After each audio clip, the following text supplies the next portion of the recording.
Lord house of primary की zoom meeting में सभी का मैं हार्दिक करता हूं। आइए इसके पहले कि प्रभु की दासी के द्वारा परमेश्वर के वचन को सुने, अपने मन को अपने आत्मा को तैयार करें और प्रार्थना में जाएं। Praise God, hallelujah. हमारे महान सामर्थ्य प्रभु परमेश्वर, आज शाम यीशु के नाम में हम आपके चरणों में आते हैं, धन्यवाद देते हैं अवसर के लिए। जब आप इस जूम मीटिंग के द्वारा आपके वचन को भोजन सुंदर सीखने जा रहे हैं, आपका प्राण देखो आप सौंपते हैं, आपकी दासी को आपके हाथ में देते हैं। बहुत आत्मा विशेष अभिषेक के साथ उन्हें हमारे मध्य में इस्तेमाल करिए और यीशु के नाम में एक एक जन जो इन वचनों को सुनते हैं, और एक एक जन आशीष होने पाए, एक एक वचन काटा और छाटा जाए और आपकी योग बन जाए। हर एक वातावरण को जोड़ रहे हैं प्रभु जी, प्रार्थना करते हैं हर एक को आपने आपको उद्धार करता यीशु के नाम से मांगते हैं, आमीन। जब हम एक गाते हुए अपने आत्मा को हम तैयार करेंगे, आइए हम सब जितने भाई बहनों को गीत आता है मिलकर हमारे साथ गाएं। आइए परमेश्वर की महिमा के लिए मिलकर कुछ गीतों को गाएंगे और परमेश्वर का धन्यवाद करेंगे। हम सब मिलकर गाएंगे, देखूंगा मैं विश्वास के साथ लासागर को प्रभु तो करता, विश्वास के साथ और ये विश्वास रखते हुए कि परमेश्वर हमारे लिए उत्तम द्वारों को खोलेगा और हमारी हर एक परिस्थितियों को बदलेगा। हम सब मिलकर इस गीत को गाएंगे। देखूंगा मैं विश्वास के साथ लासागर को प्रभु तो करता है, देखूंगा मैं विश्वास के साथ लासागर को प्रभु तो करता है। अनदेखी चीजों को आंखों से देखूंगा, अनदेखी चीजों को आंखों से देखूंगा, विश्वास में जीऊंगा मेरे प्रभु, विश्वास में जीऊंगा मेरे प्रभु। देखूंगा मैं विश्वास के साथ लासागर को प्रभु तो करता है। देखूंगा मैं विश्वास के साथ लासागर को प्रभु तो करता है। अनदेखी चीजों को आंखों से देखूंगा, अनदेखी चीजों को आंखों से देखूंगा, विश्वास में जीऊंगा मेरे प्रभु, विश्वास में जीऊंगा मेरे प्रभु। लड़ियों की दीवार चाहे खड़ी हो जाए, उसकी ऊंचाई से डरना नहीं। लड़ियों की दीवार चाहे खड़ी हो जाए, उसकी ऊंचाई से डरना नहीं। विश्वास में जियो तो महिमा को देखोगे, विश्वास में जियो तो महिमा को देखोगे। शैतान तेरे सामने झुक जाएगा, शैतान तेरे सामने झुक जाएगा। देखूंगा मैं विश्वास के साथ लासागर को प्रभु तो करता है। देखूंगा मैं विश्वास के साथ लासागर को प्रभु तो करता है। अनदेखी चीजों को आंखों से देखूंगा, अनदेखी चीजों को आंखों से देखूंगा, विश्वास में जीऊंगा मेरे प्रभु, विश्वास में जीऊंगा मेरे प्रभु। 4 दिन गुजर जाए या दुर्गंध आ जाए, कब्र के किनारे यीशु होगा। 4 दिन गुजर जाए या दुर्गंध आ जाए, कब्र के किनारे यीशु होगा।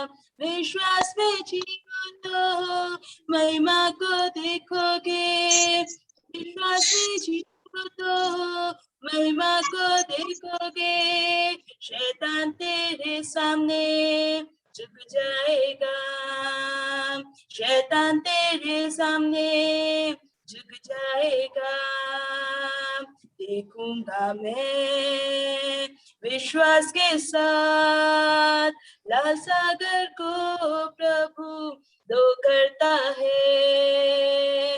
देखूंगा मैं विश्वास के साथ लाल सागर को प्रभु दो करता है। अनदेखी चीजों को आंखों से देखूंगा, अनदेखी चीजों को आंखों से देखूंगा, विश्वास में जीऊंगा मेरे प्रभु, विश्वास में जीऊंगा मेरे प्रभु। देखूंगा मैं विश्वास के साथ लाल सागर को प्रभु दो करता है। देखूंगा मैं विश्वास के साथ लाल सागर को प्रभु दो करता है। अनदेखी चीजों को आंखों से देखूंगा, अनदेखी चीजों को आंखों से देखूंगा, विश्वास में जीऊंगा मेरे प्रभु, विश्वास में जीऊंगा मेरे प्रभु।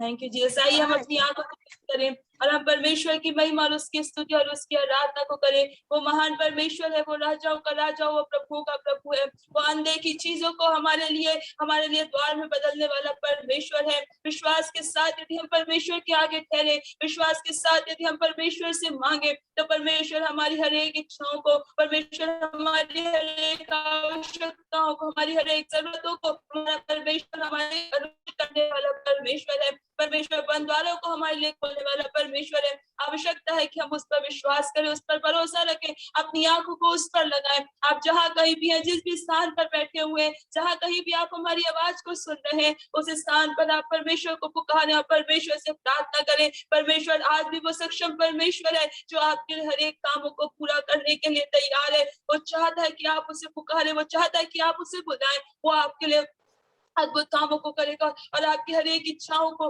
परमेश्वर पूरा करेगा। अपने मुंह को खोलकर हम परमेश्वर की स्तुति और उसकी आराधना करें, उसको धन्यवाद दें, उसकी महिमा करें, उसकी स्तुति करें, क्योंकि वो ही योग्य परमेश्वर है। वो जो था, जो है और हमेशा सदा सर्वदा वो रहने वाला परमेश्वर है। Hallelujah, thank you Jesus, hallelujah, thank you Jesus. प्रभु जी आपको धन्यवाद, आपको धन्यवाद, आपको धन्यवाद, आपको धन्यवाद, आपको धन्यवाद, आपको धन्यवाद। आपके नाम की महिमा, आपके नाम की आराधना, आपके नाम की स्तुति। प्रभु जी आप भले परमेश्वर है, प्रभु आप अद्भुत कामों को करने वाले परमेश्वर है। प्रभु जी इसलिए हम आपको धन्यवाद देते हैं। प्रभु जी इस सुंदर शाम के लिए हम आपको धन्यवाद देते हैं। प्रभु जी एक बार फिर प्रभु जी आपने हमारे जीवन में अनुग्रह दिया प्रभु जी, कि हम दूर दूर रहते हुए प्रभु जी विभिन्न स्थानों से प्रभु जी एक मन होकर प्रभु जी फिर आपके चरणों में उपस्थित हो सके प्रभु जी, और आपसे विनती और प्रार्थना कर सके प्रभु जी। हम आपको धन्यवाद देते प्रभु जी, क्योंकि आप हमारे भले परमेश्वर है प्रभु जी। मेरे को तो आप इस शाम के समय में प्रभु जी हम अपने आप को प्रभु जी और जितने लोग प्रभु जी जूम मीटिंग में जुड़े हुए हैं प्रभु जी, उन तमाम लोगों को प्रभु जी आपके अद्भुत और सामर्थ्य हाथों में सौंप देते प्रभु जी। हर एक को आप संभालिए प्रभु जी, हर एक को बहुत आशीष दीजिए प्रभु जी।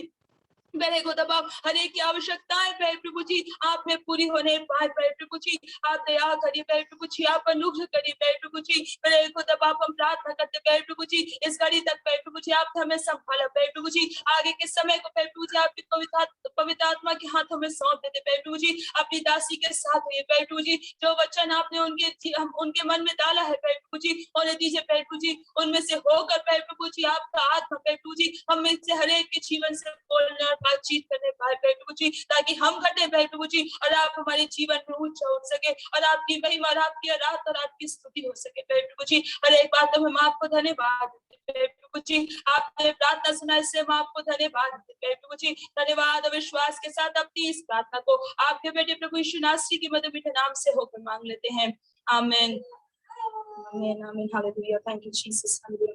ये समय होगा हमारे लिए कि हम वचन में जाएंगे और परमेश्वर की दासी हमारे साथ परमेश्वर के वचन को शेयर करेंगे। मैं आगे का समय प्रभु की दासी के हाथ में सौंपती हूँ।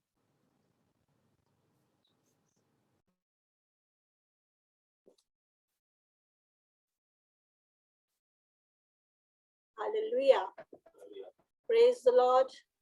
आप सबों को प्रेज द लॉर्ड प्रभु यीशु मसीह के मधुर नाम में मैं आप सबों का अभिवादन करती हूँ, स्वागत करती हूँ इस सभा में। आपने समय दे करके और आप इस सभा में उपस्थित हुए। मैं बहुतों के नाम यहाँ देख सकती हूँ और परंतु समय को बचाते हुए हम आगे बढ़ने पाएंगे। सब भाई बहनों के लिए जो हमारी सभा में जमा हुए, हम आपको हृदय से धन्यवाद देते हैं। मैं आज बहुत खुश हूँ। सबसे बड़ी बात, सेवा के इस अवसर को पाकर मैं बहुत खुश हूँ। मैं बहुत खुश हूँ कि लंबे समय के बाद मैं अपनी कलीसिया के लोगों के साथ रूबरू होने पाऊंगी। मैं बहुत लंबे समय तक बाहर थी, पर प्रभु का अनुग्रह है कि आज हम सब एक दूसरे के सामने हैं और इस ऑनलाइन सेवा में हम सब एक साथ जुड़े हुए हैं। मैं जानती हूँ कि इस अंतराल में हमारे बहुत सारे भाई बहन, विश्वासी भाई बहन जो थे, वो सकेती में से होकर गुजरे, परंतु हमारा प्रभु विश्वास योग्य प्रभु रहा। सच में वो हमारे लिए बहुत ही अच्छा प्रभु था।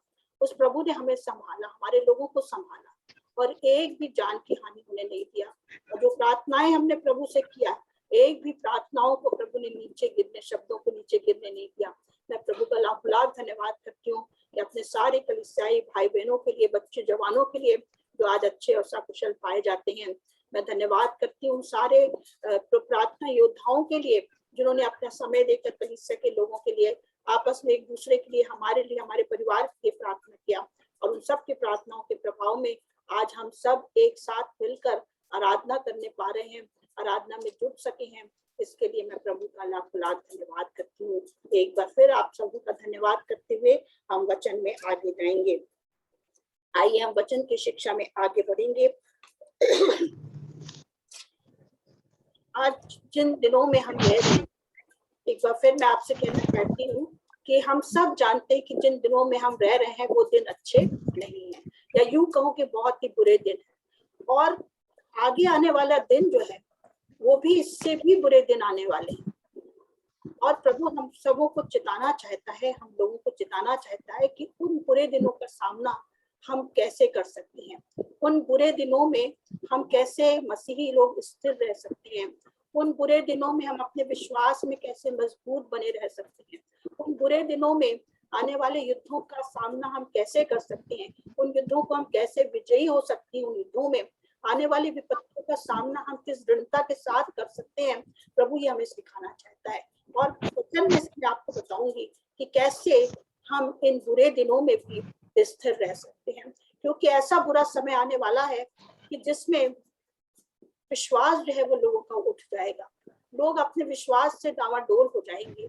और प्रभु का आत्मा में सिखाना चाहता है कि हमें इन दिनों में विशेष रूप से अपने आत्मिक जीवन की हमें रखवाली करना है। हमें अपने आत्मिक जीवन के लिए हमें सोचना है कि यदि बुरा समय आ जाए तो हम किस प्रकार से स्थिर रह सकते हैं। इफिसियों 5 और उसकी 16वीं पद को देखेंगे यदि हम, तो ऐसे यदि हम इफिसियों के चैप्टर में जाते हैं 5वें अध्याय में, तो वहां पे बहुत सारे आत्मिक हथियारों के बारे में कहा गया है, बताया गया है। हम उन सारे हथियारों की चर्चा ना करके हम कुछ विशेष बात पर हम ध्यान देने जाएंगे। इस प्रकार लिखा है उसमें 5वें अध्याय में, ऊपर लिखा है शीर्षक में आत्मिक युद्ध के हथियार। इसलिए प्रभु में और उसकी शक्ति के प्रभाव में बलवंत बनो, परमेश्वर के सारे हथियार बांध लो और तुम शैतान की युक्तियों के सामने खड़े रह सको, क्योंकि हमारा यह मलयुद्ध लहू और मांस से नहीं वरन प्रधानों से और अधिकारियों से और इस संसार के अंधकार के हाकिमों से और उस दुष्टता की आत्मिक सेनाओं से है जो आकाश में है। उसकी 16वीं पद में हम देखते हैं 16th वर्ष में, और इन सब के साथ विश्वास की ढाल लेकर स्थिर रहो जिससे तुम उस दुष्ट के सब जलते हुए तीरों को बुझा सको। और इन सब के साथ विश्वास की ढाल लेकर स्थिर रहो, जिससे तुम उस दुष्ट के सब जलते हुए तीरों को बुझा सको। आज हम इसी एक शब्द पर ध्यान देने जा रहे हैं, विश्वास के बारे में। कहता है कि विश्वास की ढाल, और उस कहते हैं कि विश्वास की ढाल ले लो, ताकि तुम बुरे समय की बुरी युक्तियों का, शैतान की बुरी युक्तियों का सामना कर सको। हमें ढाल जो होती है वो दूर से जो आक्रमण किए जाते हैं, दूर से किए गए आक्रमणों को रोकने के लिए, उन आक्रमणों से अपना बचाव करने के लिए ढाल का प्रयोग होता है।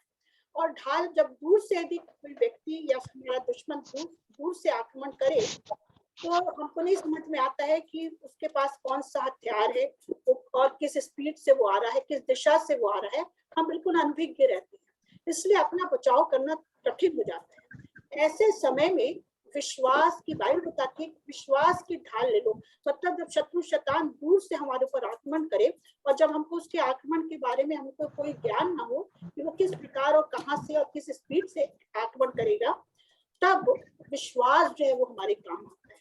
तब विश्वास जो है वो हमारे काम आता है उस ढाल से, उस आक्रमण से बचने के लिए। आत्मिक जगत के युद्ध की बात मैं कर रही हूँ। आत्मिक युद्ध में विश्वास जो है, विश्वास की ढाल जो है वो आत्मिक युद्ध में शैतान के जलते हुए तीरों को बुझाने के लिए और शैतान का सामना करने के लिए हमारे काम में आता है। अब प्रश्न उठता है कि विश्वास क्या है।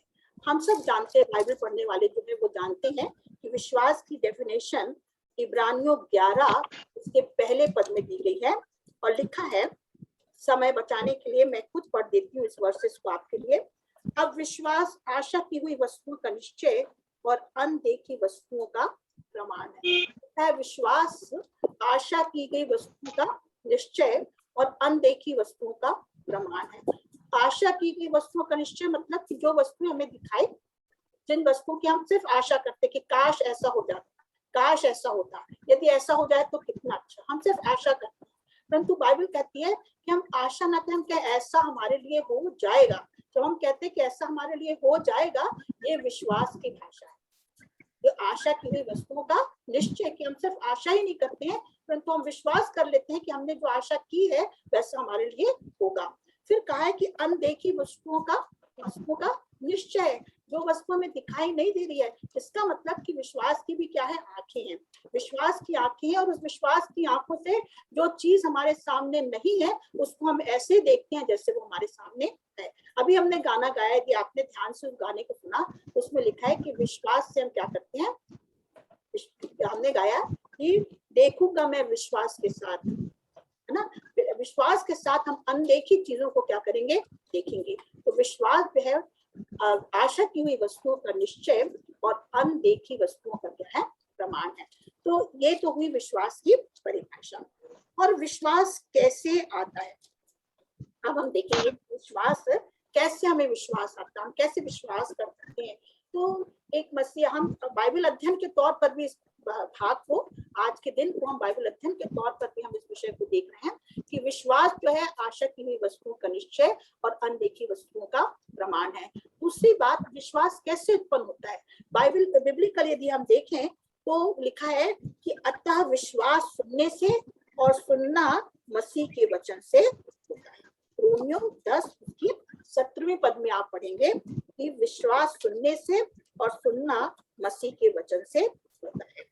और विश्वास के द्वारा ही हम क्या करते हैं, उद्धार को प्राप्त करते हैं। तो विश्वास सुनना से, किसको सुनने से, वचन को सुनने से। यदि हम यूहन्ना 1:1 और यूहन्ना 1:14 पद में जाएंगे तो वहां मिलता है कि शब्द क्या था, परमेश्वर। आदि में शब्द ही क्या है, परमेश्वर है। वचन ही परमेश्वर है, और वचन परमेश्वर के साथ था, और वचन देहधारी होकर के हमारे बीच में अनुग्रह सच्चाई के साथ में डेरा किया। मतलब एक बार बोलता है वचन, वही वचन परमेश्वर, वही वचन यीशु मसीह के रूप में देहधारी होकर इस पृथ्वी पर उसने हमारे साथ में डेरा किया। तो वचन, यदि हम वचन को जानते हैं, यदि हम वचन को पढ़ते, लिखा वचन के सुनने से, वचन के पढ़ने से, तो जब हम वचन को पढ़ते हैं, जो बाइबल जो है वो परमेश्वर का वचन, यदि हम उसको पढ़ते हैं तो हम यीशु मसीह को अच्छी तरीके से जानते हैं। जब हम यीशु मसीह को अच्छी तरीके से जानते हैं तो उस वचन के द्वारा हम यीशु मसीह पर विश्वास करने लगते हैं। तो ये वचन जो है वो हमें क्या उत्पन्न करता है? विश्वास को उत्पन्न करता है। वचन को पढ़ने से और उसके सुनने से हमें विश्वास उत्पन्न होता है। और यही विश्वास जो है, जब हम हृदय से विश्वास करते हैं यीशु मसीह परमेश्वर का पुत्र है, वो जगत में हमारे लिए उद्धारकर्ता के रूप में आया।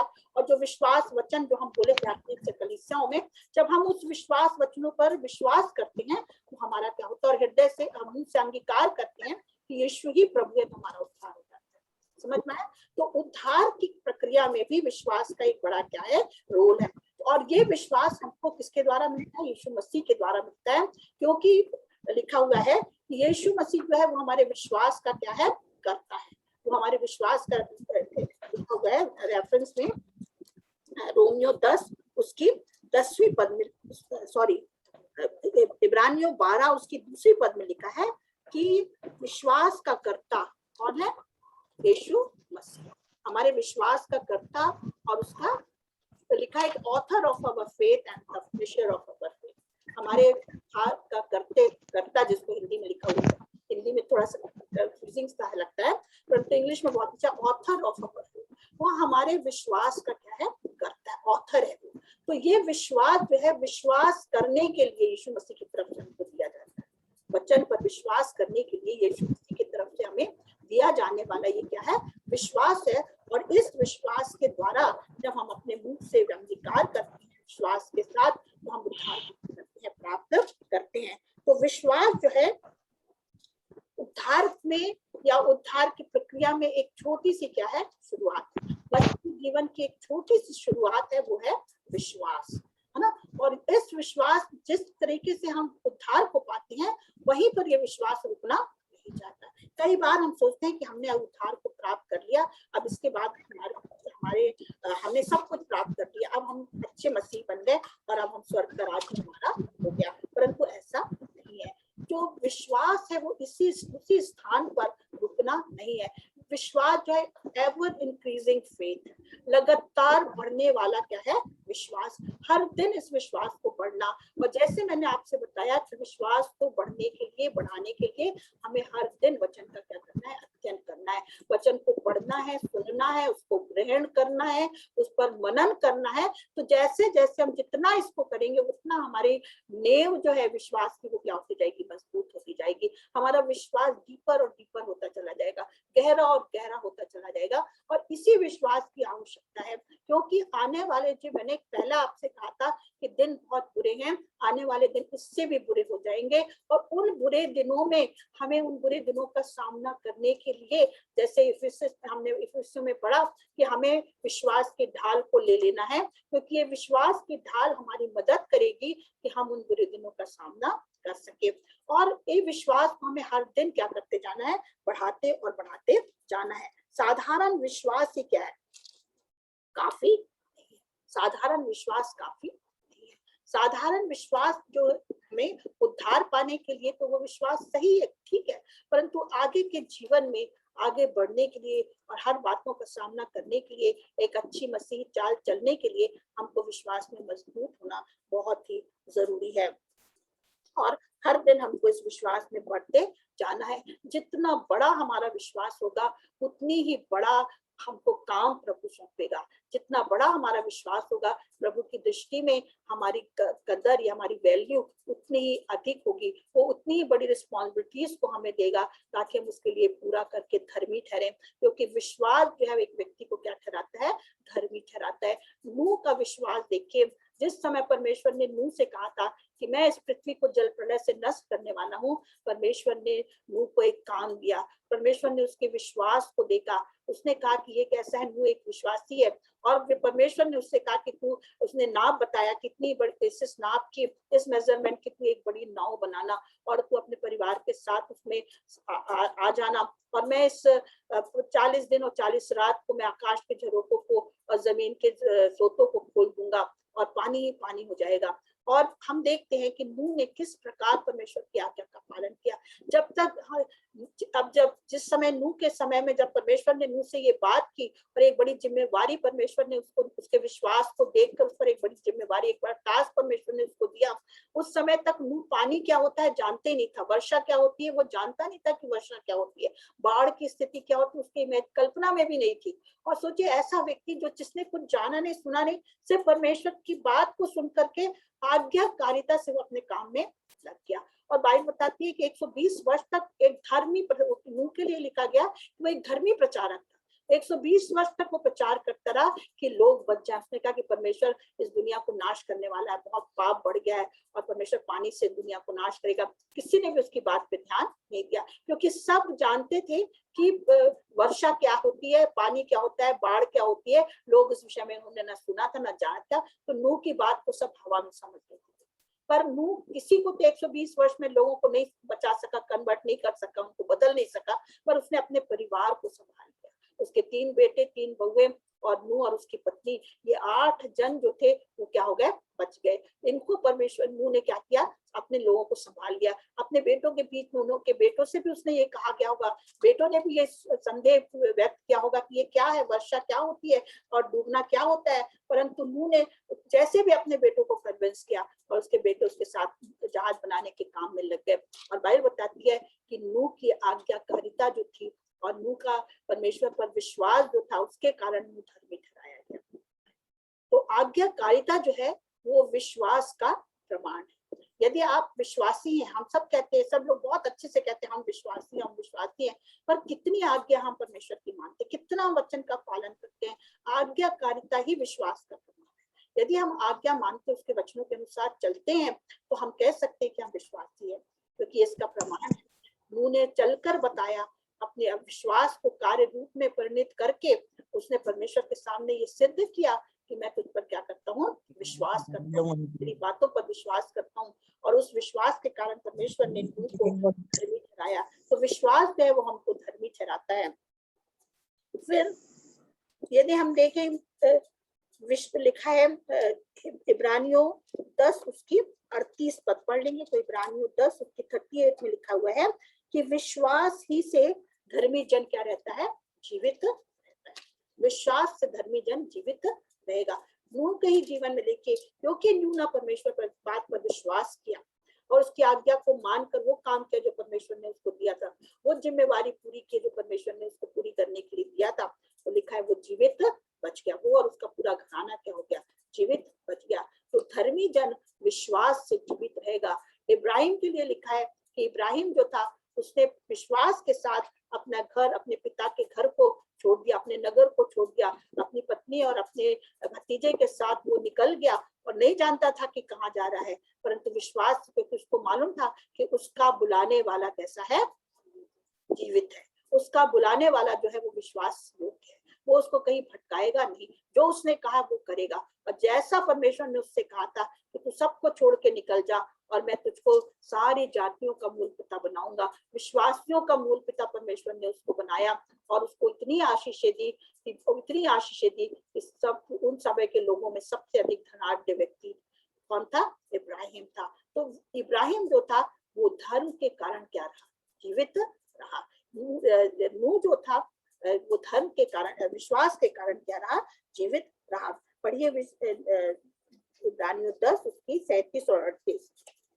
क्योंकि अब बहुत ही थोड़ा समय रह गया है, जबकि आने वाला आएगा और देर ना करेगा। अब बहुत ही थोड़ा समय रह गया है कि आने वाला आएगा और देर ना करेगा।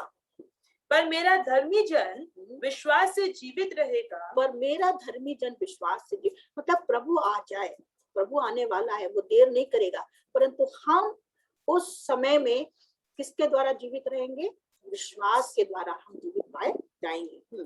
और यदि वह पीछे हट जाए तो मेरा मन उससे प्रसन्न ना होगा। यदि पीछे हट जाए तो मेरा मन उससे प्रसन्न नहीं होगा। फिर हम पर हम हटने वाले नहीं कि नाश हो जाएं, पर विश्वास करने वाले हैं कि प्राणों को बचाएं। हाँ, हम यहाँ आत्मिक जीवन की बात कर रहे हैं, शारीरिक जीवन की बात नहीं कर रहे हैं, आत्मिक जीवन की बात कर रहे हैं कि यदि हम विश्वास में बने रहेंगे तो ये विश्वास हमें आत्मा में क्या रखेगा, जीवित रखेगा।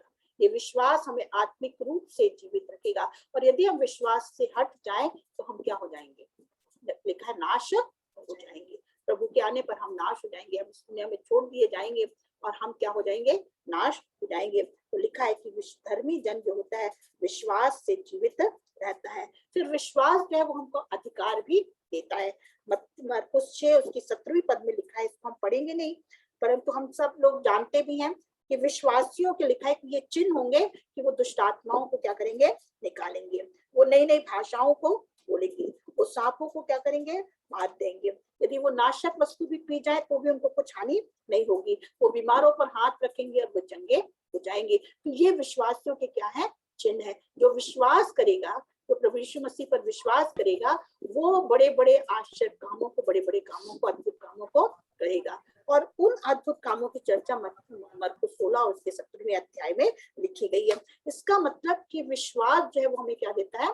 अधिकार देता है। वचन को पढ़ने और सुनने और ग्रहण करने और मनन करने से जो विश्वास उत्पन्न होता है, लगातार करते रहने से जो विश्वास उत्पन्न होता है, वो विश्वास हमको अधिकार देता है। शैतान की शक्तियों पर अधिकार देता, दुष्ट की शक्तियों पर अधिकार देता, जंतर मंतर तंत्र की शक्तियों पर हमें क्या देता है? अधिकार देता। प्रकृति के ऊपर अधिकार देता, आंधी और तूफानों को थामने का अधिकार हमें देता है, और दुष्ट की शक्तियों को कुचलने का अधिकार वो हमें देता है। वो हमें मुसीबतों में स्थिर रहने का अधिकार देता है। विपत्तियों का सामना आशा के साथ करने के लिए हमें क्या करता है? हमें अधिकार देता है। तो प्रकृति का पर अधिकार और स्वर्ग और पृथ्वी और पृथ्वी पर की हर वस्तुओं के ऊपर अधिकार वो हमें कौन क्या देता है? विश्वास देता है। तो विश्वास जो है एक व्यक्ति को अधिकार देता है। यदि हम अधिकार की सेवा, हम सब सेवा करना चाहते, सब लोग चाहते कि हमारी सेवा एक प्रभावशाली सेवा हो जाए, उस प्रभावशाली सेवा को करने के लिए एक व्यक्ति में अधिकार होना चाहिए। और वो अधिकार हमको वचन के पढ़ने, सुनने, समझने और मनन करने के द्वारा प्राप्त होता है। हमारा विश्वास प्रभु में दृढ़ होता जाए ताकि हम सारी चीजों को क्या कर सकें जो प्रभु ने हमारे लिए दी है, जो अधिकार प्रभु ने हमें दिया है, उस अधिकार को हम प्राप्त कर सकें। किसी ने ऐसा कहा है कि faith is the coin of haven. विश्वास जो है वो स्वर्ग क्या क्या है? सिक्का है। जो कुछ आप स्वर्ग से खरीदना चाहते हैं आप विश्वास से खरीद सकते हैं। यदि आपके पास विश्वास है तो आपके पास वो कॉइन है स्वर्ग का कि आप स्वर्गीय सारी आशीषों को उस कॉइन से क्या कर सकते हैं? खरीद सकते हैं। तो हमें विश्वास में क्या करना है? बढ़ते जाना है, और अपने विश्वास में हमें प्रभु और गहराई और भी ज्यादा गहरे हमको होते जाना है। फिर परंतु ये सब काम साधारण विश्वास से नहीं होते। ये सारे काम जो है वो साधारण विश्वास से नहीं होते। यदि हम कहें कि जो विश्वास हमने उद्धार के समय प्राप्त किया था उस विश्वास से ये बड़े बड़े काम हो जाए, तो ऐसा नहीं है। लेकिन जैसे मैंने कहा कि परमेश्वर हमको बड़े बड़े काम करने का अधिकार और रिस्पॉन्सिबिलिटी तब सौंपता है जब हमारा विश्वास कैसा होता है? गहरा होता है। उथले विश्वास में हम काम नहीं कर सकेंगे। हम उद्धार तो प्राप्त कर सकते हैं, परंतु ये उथला विश्वास हमको अनंत काल तक में प्रवेश कराने के लिए सफिशिएंट नहीं है, क्योंकि ऐसा समय आने वाला है कि ये उथला विश्वास काम में आएगा नहीं। हमको इस उथले विश्वास को गहरे विश्वास में बदलने की आवश्यकता है, और जब विश्वास गहरा हो जाएगा तब हम सारी बातों पे जय को प्राप्त कर सकेंगे। विश्वास जो है हमें, विश्वास जो है एक गिफ्ट भी है ये, जहाँ पर आत्मा के वरदानों की बात कही गई है। पहला कुरिन्थियों और उसके 12वां अध्याय में 16 पद में आप देखेंगे तो वहां पे लिखा है आत्मा के द्वारा विश्वास। तो विश्वास जो है आत्मा के द्वारा दिया गया एक क्या है? गिफ्ट है। जैसे आत्मा के बहुत से गिफ्ट है, किसी को ज्ञान की बातों का गिफ्ट है, किसी को बुद्धि की बातों का गिफ्ट है, किसी को अनंत भाषाओं का गिफ्ट है। उसी प्रकार किसी को विश्वास के आत्मा के द्वारा विश्वास का गिफ्ट दिया जाता है। तो ये जो गिफ्ट है ये एक दैवीय, कहना चाहिए एक डिवाइन फेथ, एक क्या है? Divine faith. ये एक दैवीय गुण है, दैवीय विश्वास है जिसकी हमें आवश्यकता है। यदि ये विश्वास हमारे पास आ जाएगा तो हम सारी बातों पर क्या कर सकते हैं? जय को प्राप्त कर सकते हैं। तो हमें विश्वास में आगे बढ़ते जाना है। मेरी आपसे यही उम्मीद है कि लिखा है कि क्या जब वो आएगा तो क्या वो पृथ्वी पर विश्वास को पाएगा? प्रभु ने लिखा है कि क्या जब वो आएगा तो विश्वास को पाएगा। इसका मतलब कि जब प्रभु आएगा तो बहुत तेरे ऐसे होंगे जो विश्वास में क्या हो जाएंगे? अपने विश्वास में ठीक से डिग जाएंगे, अपने अपने घुटने पर टेक देंगे और शैतानी शक्तियों के आगे और सताओं के आगे और बीमारियों के आगे, महामारी के आगे, परेशानी विपत्ति के आगे कई लोग हार जाएंगे और विश्वास में कमजोर हो जाएंगे और अपने भाग को खो देंगे। तो मेरी आपसे यही विनती, यही प्रार्थना है कि प्रभु आप सबों को विश्वास में मजबूत बनाए वचन के द्वारा, ताकि ये विश्वास अंत के समय में, बुरे दिनों में, उन बुरे दिनों का सामना करने के लिए आपकी सहायता कर सके। आई एम प्रार्थना करेंगे। Praise the Lord, praise the Lord, praise the Lord. Thank you Jesus. धन्यवाद प्रभु जी, धन्यवाद परेश, धन्यवाद परे खुदावन। एक बार फिर प्रभु सारी आशीषों के लिए आपको हृदय से धन्यवाद देते करे प्रभु जी। हम प्रार्थना करते परे खुदावन, जैसा आपने अपना वचन हमें दिया प्रभु जी, कि हम विश्वास में बढ़े परे खुदावन। हमें परे खुदावन को डिवाइन फेथ प्रभु आप हमें दीजिए, कोई स्पेशल फेथ हमें दीजिए परे प्रभु जी, जो प्रभु उन बुरे दिनों का सामना करने के लिए हमारे और हमारे भाई बहनों का प्रभु सहायता कर सके। जब बुरे दिनों में परे खुदावन सताओ आए प्रभु, महामारी आए परे प्रभु, रोग आए परे प्रभु, विपत्ति और क्लेश और निंदा और अपमान जब आए प्रभु, तब ऐसे समय में प्रभु जी डिवाइन फेथ परे प्रभु हमें संभालने पाए प्रभु, हम अपने विश्वास से डिगने ना पाए परे प्रभु जी, परंतु खुदावन हम प्रभु हर बात पे प्रभु आप पर भरोसा रखें और प्रभु आप पर विश्वास रखें प्यारे प्रभु जी, ताकि प्रभु जी हम जयवंत होने पाए प्रभु जी, और जय पाकर प्यारे प्रभु जी आपके साथ स्वर्ग के राज में शामिल होने पाए प्रभु। आपने प्रभु हमारी प्रार्थनाओं को सुना है, हम आपको हृदय से धन्यवाद देते। जितने भाई बहन प्यारे प्रभु जी आपके साथ प्यारे प्रभु जी, हमारे साथ प्रभु अपने अपने घरों में जमा हुए प्यारे प्रभु, और प्रभु आपके वचनों को सुना प्रभु, हर एक कमी घटी को पूरा करते हुए प्रभु आप इस वचन की सामर्थ्य के द्वारा प्रभु हर एक को प्यारे खुदावन आपने और भी अधिक बुद्धि और समझ और प्रभु इस वचन का खुलासा दीजिए प्यारे खुदावन, ताकि सब बातें मिलकर आपकी महिमा को प्रकट करने वाली हो जाए प्रभु। प्रार्थना सुना प्रभु, इसके लिए हृदय से धन्यवाद मांगते यीशु मसीह के नाम से, आमीन। आप सबों को जय मसीह की। जय मसीह की। जय मसीह की। जय मसीह की। जय मसीह की।